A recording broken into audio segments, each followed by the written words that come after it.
Good morning. ये हमारी BSc part 2 organic chemistry की क्लास है। इसमें हम पढ़ रहे हैं आईआर स्पेक्ट्रोस्कोपी। आईआर स्पेक्ट्रोस्कोपी में अब तक हमने काफ़ी काम कम लिया है कि व्हाट इज़ आईआर स्पेक्ट्रोस्कोपी। सबसे पहले आपको ये पता होना चाहिए कि वाइब्रेशनल रोटेशनल स्पेक्ट्रोस्कोपी होती है, आईआर रीजन क्या है, एसेंशियल कंडीशन क्या है, कौन से कंपाउंड आईआर एक्टिव होंगे, कौन से नहीं होंगे। रीजन को हमेशा ध्यान रखना है आपको। जैसे मैंने पहले बताया था कि 0.8 माइक्रोन से 200 माइक्रोन, और उसको फिर हमने सेंटीमीटर इन्वर्स में करना सीखा। वो उस टाइप से न्यूमेरिकल क्वेश्चन ही बन जाते हैं इसके ऊपर। तो आपको आना चाहिए कि 12,500 सेंटीमीटर इन्वर्स से 50 सेंटीमीटर इन्वर्स तक का जो रीजन है, जिसको हमने 3 भागों में बांट रखा है, नियर आईआर और फार आईआर रीजन। देन हम देखा कि जो वाइब्रेशंस हैं, कितने टाइप की वाइब्रेशंस होती हैं। 2 टाइप की वाइब्रेशंस होती हैं, stretching and bending. Stretching 2 type की हो सकती है, symmetrical, asymmetrical. Bending in plane, out of plane हो सकती है। Scissoring and rocking in plane bending है। वैगिंग और twisting out of plane bending होती है। ये सब हम पढ़ चुके हैं ना, इसके बारे में सब आपको समझा चुका हूँ, डिटेल दे चुका हूँ आपके बारे में। फिर हमने पढ़ा कि हुक्स लॉ क्या चीज़ है। हुक्स लॉ से रिलेटेड हमने न्यूमेरिकल क्वेश्चन भी किए कि कैसे हम स्ट्रेचिंग वाइब्रेशनल फ्रीक्वेंसी जो है कैलकुलेट कर सकते हैं। इस पर न्यूमेरिकल क्वेश्चन जो एग्जांपल आपको कराई देखें, ताकि आप और क्वेश्चन और अगर कोई न्यूमेरिकल आए तो आप कर सकें इससे। फिर हमने देखा कि व्हाट इज़ सिलेक्शन रूल, काफ़ी इंपॉर्टेंट है, सिलेक्शन रूल क्या होता है। फिर हमने देखा कि जो पूरा रेंज है इसका, उसको हम कैसे बांट देते हैं कि फंक्शनल ग्रुप रीजन और फिंगरप्रिंट रीजन। फिंगरप्रिंट रीजन काफ़ी इंपॉर्टेंट रीजन होता है कि फिंगरप्रिंट रीजन क्या है। फिंगरप्रिंट रीजन में मैंने बताया था कि इस रीजन में किन्हीं भी 2 कंपाउंड्स के जो आईआर स्पेक्ट्रा है सेम नहीं हो सकते, लेकिन एक एक्सेप्शन है यहाँ पर, एनेंशियोमर्स। एनेंशियोमर को हम डिस्टिंग्विश नहीं कर सकते। बहुत ही कॉम्प्लेक्स आते हैं क्योंकि इसके अंदर नंबर ऑफ वाइब्रेशन जो है बहुत ज़्यादा बढ़ जाती हैं। ठीक है, तो इस रीजन में हर कंपाउंड का एक यूनिक एब्जॉर्प्शन पैटर्न जो हमें दिखाई देता है। हम डिस्टिंक्शन कर सकते हैं कंपाउंड्स की। अब लास्ट ये सारे प्रिंसिपल्स हमने पढ़े। इन प्रिंसिपल्स के बाद हम अपने सिलेबस के अकॉर्डिंग क्या करते हैं कि बहुत सारे कंपाउंड्स जो हैं उनकी पहचान क्या कर सकते हैं। अब ये क्वेश्चन भी आपको क्वेश्चन पॉइंट ऑफ व्यू से भी काफ़ी इंपॉर्टेंट होता है। जैसे जैसे आप करेंगे पता चल जाएगा इसके अंदर कि हम एल्कोहल है तो प्राइमरी सेकेंडरी एल्कोहल की डिस्टिंक्शन कैसे कर सकते हैं, या OH ग्रुप के लिए स्ट्रेचिंग वाइब्रेशंस जो हैं वो किस रेंज में प्राप्त होंगी। तो जो इम्पॉर्टेंट ग्रुप्स हैं हमारे पास, उनकी स्ट्रेचिंग वाइब्रेशंस की रेंज आपको याद करनी पड़ेगी, क्योंकि उस पर बेस्ड ही हम इसका आंसर दे सकते हैं। तो आज हम क्या करेंगे कि IR bands of some important compounds, जितने भी इम्पॉर्टेंट कंपाउंड्स हैं हमारे सिलेबस में जो दे रखे हैं उसके अकॉर्डिंग करेंगे। वह तो कोई रेंज में बहुत लिमिटलेस काम होता है इसके अंदर। तो जो हमारे सिलेबस में कंपाउंड है उनके आईआर की जो वाइब्रेशंस हैं वो कितने सेंटीमीटर इन्वर्स पर हमें प्राप्त होती हैं, वो वैल्यूज हमें याद करेंगे। तो इसके मैं पूरे नोट्स भी आपको दूंगा और अभी बता रहा हूँ। जैसे हमने एल्कोहल किया मान लो, तो एल्कोहल, अब एल्कोहल का मतलब क्या हो गया हमारे पास, ROH, ये एल्कोहल है। जैसे हमने एग्जांपल लिया C2H5OH, तो C2H5OH को हम एक्सपेंड करेंगे तो हमारे पास क्या आ जाएगा। एक्सपेंड करने का मतलब क्या था हमारे पास, तो इसके अंदर हमें क्या कौन कौन सी वाइब्रेशन दिखाई देंगे। CC बॉन्ड की वाइब्रेशन दिखाई देंगी, हमें CH बॉन्ड वाइब्रेशन दिखाई देंगी, CO बॉन्ड वाइब्रेशन दिखाई देंगी, OH बॉन्ड दिखाई देंगी। अब इसे मेन फंक्शनल ग्रुप क्या है, OH। तो आपको क्या याद रखना है इसके अंदर कि OH की स्ट्रेचिंग वाइब्रेशंस किस की रेंज क्या है। तो OH की स्ट्रेचिंग वाइब्रेशन की रेंज जो है, अब OH ग्रुप आपको पता है कि हाइड्रोजन बॉन्डिंग पॉसिबल है। तो इसके अंदर एक चीज़ बहुत ध्यान रखनी है, फैक्टर काफ़ी इंपॉर्टेंट है, और भी चीज़ों में काम आएगा कि अगर हाइड्रोजन बॉन्डिंग एब्सेंट है तब तो उसकी रेंज क्या होगी, 3650 इनवर्स टू 3580 सेंटीमीटर इनवर्स। अगर हाइड्रोजन बॉन्डिंग एब्सेंट है तब तो ये रेंज आएगी। लेकिन अगर हाइड्रोजन बॉन्ड प्रेजेंट है तो कौन सी रेंज में आएगा, 3580 टू 3200 सेंटीमीटर इनवर्स। अब नॉर्मली हमें कैसे पता चलेगा कि हाइड्रोजन बॉन्ड एब्सेंट है या प्रेजेंट है। इसके लिए मैंने ब्रैकेट में लिख दिया वैसे आपके लिए कि अगर जैसे कंपाउंड गैसी स्टेट में है या बहुत ज़्यादा डाइल्यूट सोल्यूशन है तब तो उसके अंदर यही मानेंगे कि हाइड्रोजन बॉन्डिंग एब्सेंट है। लेकिन अगर कंसंट्रेटेड सोल्यूशन है, लिक्विड स्टेट में है, तो हम क्या मानेंगे कि उसके अंदर हाइड्रोजन बॉन्ड प्रेजेंट है। तो बहुत इंपॉर्टेंट है OH के लिए। OH की स्ट्रेचिंग वाइब्रेशंस में हाइड्रोजन बॉन्डिंग का बहुत इंपॉर्टेंट रोल है। तो आपने क्या देखा कि if hydrogen bonding is present then wave number shift towards lower side, देखो लोअर साइड में जा रहा है हाइड्रोजन बॉन्डिंग के कारण। तो लिखा हुआ है due to hydrogen bonding absorption band shift towards lower wave number.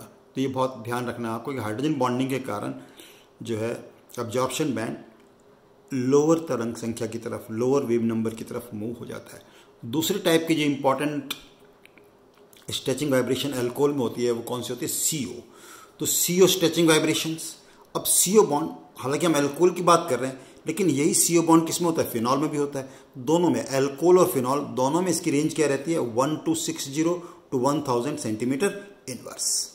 Okay, now it is also affected by adjoining CC stretching vibration. अब CO बॉन्ड है, देखो क्या मतलब है कि CO बॉन्ड, तो CO बॉन्ड के साथ जो CC बॉन्ड है वो कैसा है, किस प्रकार का है, उस पर बहुत डिपेंड करता है कि कैसी होगी। जैसे मान लो प्राइमरी अल्कोहल, आपको पता है कि प्राइमरी अल्कोहल में CC बॉन्ड अलग होगा, सेकेंडरी में अलग होगा, टर्शरी में अलग होगा। तो प्राइमरी अल्कोहल के लिए रेंज क्या रहेगी? 1075 to 1000 centimetre inverse. Secondary alcohol के लिए 1150 to 1075 सेंटीमीटर इनवर्स।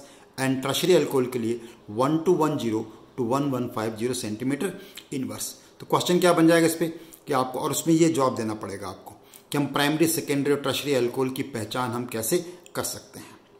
ओके, जहाँ तक CC स्ट्रेचिंग वाइब्रेशंस है उसकी रेंज कितनी होती है? 1600 to 1500 सेंटीमीटर इनवर्स।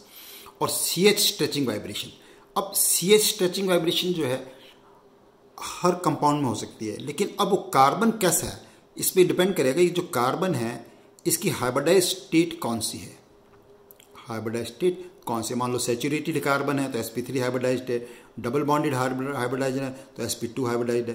तो अगर sp3 हाइब्रिडाइज्ड कार्बन है और CH बॉन्ड है तब तो इनकी रेंज कौन सी होती है? 3000 to 2800 सेंटीमीटर इनवर्स। लेकिन अगर कार्बन sp2 हाइब्रिडाइज्ड है जैसा कि फिनॉल में होगा CH, तो उसके अंदर कैसा हो जाएगा? 330 सेंटीमीटर इनवर्स। तो यहाँ ध्यान रखना है कि CH stretching vibration depends upon hybridized state of carbon.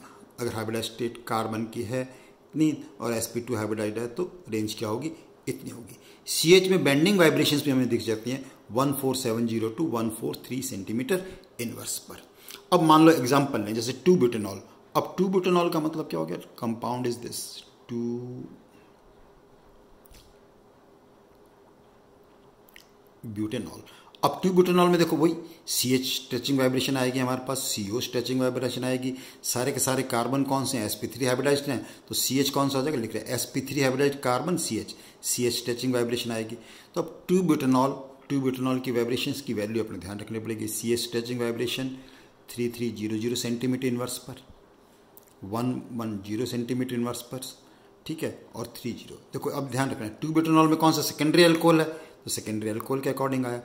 अब ये जो CH बॉन्ड की वाइब्रेशन ली है ये अगर हाइड्रोजन बॉन्डिंग प्रेजेंट है इस कारण, अब हाइड्रोजन बॉन्डिंग कारण बहुत इफेक्ट पड़ता है। हाइड्रोजन बॉन्डिंग के कारण आपने क्या देखा कि wave number, the absorption band shifts towards lower wave number. No, lower wave number की तरफ शिफ्ट होगा, कितना शिफ्ट होगा ये डिपेंड करेगा कि एक्सटेंट ऑफ हाइड्रोजन बॉन्डिंग कितना है। हाइड्रोजन बॉन्डिंग जो कितनी कम है कितनी ज़्यादा है, जितनी ज़्यादा हाइड्रोजन बॉन्डिंग हो जाएगी उतना ही जो एब्जॉर्प्शन बैंड है लोअर वेव नंबर की तरफ शिफ्ट हो जाएगा। और ये रीजनिंग में भी क्वेश्चन बन सकता है आपका। ज़्यादातर क्वेश्चन आपको जिसमें से आ रहे हैं वो कैसे आ रहे हैं? How will you distinguish between these compounds. Okay, तो मेन फंक्शनल ग्रुप की जो एब्जॉर्प्शन बैंड की वेव नंबर है वो आपको जरूर याद करने पड़ेंगे इस प्रकार के क्वेश्चन करने के लिए। चलो एल्कोहल के बाद हम नेक्स्ट कंपाउंड लेते हैं।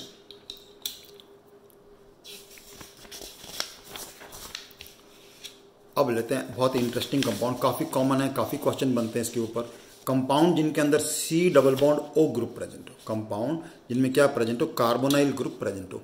अब कार्बोनाइल ग्रुप में देखो ध्यान से, आप बहुत ध्यान से देखना, कार्बोनाइल ग्रुप तो जनरल में हम कार्बोनाइल ग्रुप ऐसे तो होगा नहीं, कोई ना कोई दो चीज़ इसके ऊपर जुड़ी होंगी। मान लो मैंने इसको जनरल में रिप्रेजेंट कर दिया RCO। रेंज जो है कार्बन की ब्रॉड रेंज कौन सी है? स्ट्रेचिंग वाइब्रेशन के लिए 1870 to 1550 सेंटीमीटर इनवर्स होती है। अब इसमें देखो, अब इसको मैंने थोड़ा ऐसे क्लासीफाई किया, जेड लिख लिया यहाँ पर। जेड का मतलब अगर H है तो क्या बन जाएगा? ये बन गया। इसका मतलब क्या हो गया? एल्डिहाइड्स। तो एल्डिहाइड्स की लिए रेंज कितनी होगी? 1740 to 1720 सेंटीमीटर इनवर्स। यानी एल्डिहाइड है तो हमें एब्जॉर्प्शन बैंड इस वेव नंबर पर प्राप्त होगा। अब Z equal to R, Z equal to R लेने पर अभी क्या बन गया? Symmetrical ketone. कीटोन बन गया। तो कीटोन के लिए क्या होगा 1720 से 1700 सेंटीमीटर इनवर्स। मान लो Z equal to OH, OH लेने से क्या बन गया ये carboxylic acid. Now if it is carboxylic acid तो रेंज कौन सी होगी 1670 centimetre inverse. R equal to OR ले लिया। अब OR लेने से कौन सा फंक्शनल ग्रुप बन गया, देखो ये ester. Now if it is ester तो 1760 to 1750 centimetre inverse. R equal to Cl, R equal to Cl लेने का मतलब क्या हो गया एसिड क्लोराइड। एसिड क्लोराइड अगर फंक्शनल ग्रुप है तो हमें एब्जॉर्प्शन बैंड इस रेंज में प्राप्त होगा 1815 to 1785 सेंटीमीटर इनवर्स। और अगर NH2 है, NH2 का मतलब अब फंक्शनल ग्रुप कौन सा बन गया हमारे पास अमाइड। अमाइड है तो 1690 to 1600 सेंटीमीटर इनवर्स। हालांकि दूसरी चीज़ों का अब ये सारे इनके अलावा CO बॉन्ड पर, अब CO बॉन्ड किस प्रकार से जुड़ा हुआ है उस पर बहुत सारे फैक्टर्स जो है काम करेंगे। और एग्जांपल सारे फैक्टर से बताता हूँ। देखो पहला फैक्टर हमने क्या लिया है कि अगर CO बॉन्ड के कंजुगेशन में, कंजुगेशन का मतलब आप समझते हैं एक छोड़ के, C double bond C present है, C double bond C present है तो क्या होगा डीलोकेलाइजेशन होगा। क्या होगा डीलोकेलाइजेशन होगा और बैंड जो है लोअर वेव नंबर की तरफ शिफ्ट। देखो डीलोकेलाइजेशन कैसे थे, ये इलेक्ट्रॉन पेयर अगर यहाँ मूव करता है, ये इलेक्ट्रॉन पेयर यहाँ मूव करेगा तो नेक्स्ट देखो स्ट्रक्चर, इसके ऊपर नेगेटिव चार्ज आ जाएगा, इसके ऊपर पॉजिटिव चार्ज। अगर C डबल बॉन्ड C इसके कंजुगेशन में है, ध्यान रखना है, जैसे हमारे पास नॉर्मल हमने एग्जांपल लिया एसीटोन का तो उसके अंदर नहीं है, लेकिन कोई अल्फा बीटा अनसैचुरेटेड ले लिया तो उसके अंदर ऐसा आ जाएगा, तब वेव नंबर जो है इसके कारण किधर शिफ्ट हो जाएगा due to this delocalization of electron it shifts towards lower wave number, lower wave number की तरफ शिफ्ट हो जाएगा। एग्जाम्पल में हम इसका आंसर दे देंगे, क्लियर हो जाएगा। दूसरा सबसे बड़ा फैक्टर एल्कोहल में मैंने बताया था आपका हाइड्रोजन बॉन्डिंग। हाइड्रोजन बॉन्डिंग है तो हाइड्रोजन बॉन्डिंग के कारण जो absorption band it shift towards lower wave number. ये बात मैं अल्कोहल में बता चुका हूँ। यहाँ एक बात बहुत इंपॉर्टेंट ध्यान रखनी है कि हाइड्रोजन बॉन्डिंग का एक्सटेंट कितना है, मतलब हाइड्रोजन बॉन्डिंग कितनी हो रही है, कम हो रही है, ज़्यादा हो रही है। जितनी ज़्यादा हाइड्रोजन बॉन्डिंग होगी उतना ही जो एब्जॉर्प्शन बैंड है लोअर वेव नंबर की तरफ शिफ्ट हो जाएगा। ओके, फॉर एग्जाम्पल अभी एग्जाम्पल से क्वेश्चन में कि 2-ब्यूटेनॉन के लिए जो C double bond stretching vibration है वो 16150 सेंटीमीटर इनवर्स पे हमें प्राप्त होती है। लेकिन अगर 2-ब्यूटेनॉन को 1% एल्कोहल में डिजोल्व कर लें हम तो हमारा स्ट्रेचिंग वाइब्रेशन कितना होता है 1700 सेंटीमीटर इनवर्स। तो ऐसे पूछा रीजन क्या हुआ इसका, अब आपको रीजन पता चल रहा है कि in this case hydrogen bonding will be there, it is due to hydrogen bonding. इसके अंदर हाइड्रोजन बॉन्डिंग नहीं थी, इसके अंदर केवल डाइपोल डाइपोल इंटरेक्शंस थे। जब जैसे इसके अंदर एल्कोहल मिलाएंगे तो hydrogen bonding will be possible और हाइड्रोजन बॉन्डिंग के कारण ये किधर शिफ्ट हो गया, it shift towards lower wave number, lower wave number की तरह शिफ्ट हो गया। तो ये पहला फैक्टर हमने देखा डबल बॉन्ड वाला। दूसरा फैक्टर हाइड्रोजन बॉन्ड वाला फैक्टर काफ़ी इंपॉर्टेंट है, क्वेश्चन जब आएगा तो आपको डिस्टिंक्शन करना, इससे आपकी इसकी हेल्प से आपको आना चाहिए। दूसरा नेक्स्ट फैक्टर देखो, नेक्स्ट फैक्टर बहुत इंटरेस्टिंग है कि रिंग स्ट्रेन। रिंग स्ट्रेन का मतलब क्या है, देखो जैसे अब साइक्लोहेक्सेनॉन है, अब साइक्लोहेक्सेनॉन हो और नॉर्मल ओपन चेन कीटोन्स हो उसमें कोई फर्क नहीं पड़ता, क्योंकि हम ये मानते हैं कि साइक्लोहेक्सेन जो रिंग है इसमें स्ट्रेन बिल्कुल नहीं है, इट इज़ ए स्ट्रेनलेस रिंग।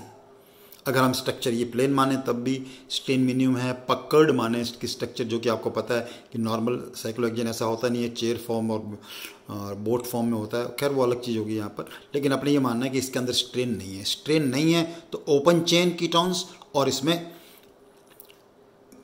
कोई फर्क नहीं आता। देखो साइक्लोहेक्सेनॉन के लिए कितना है, वही 1715 सेंटीमीटर इनवर्स है। लेकिन जैसे जैसे हम लोअर साइड में जाएंगे, जैसे साइक्लोहेक्सेनॉन की बजाय साइक्लोपेंटेनॉन लिया, रिंग स्ट्रेन बढ़ गया, साइक्लोब्यूटेनॉन लिया, रिंग स्ट्रेन बढ़ गया, साइक्लोप्रोपेनॉन लोगे, रिंग स्ट्रेन और बढ़ जाएगा।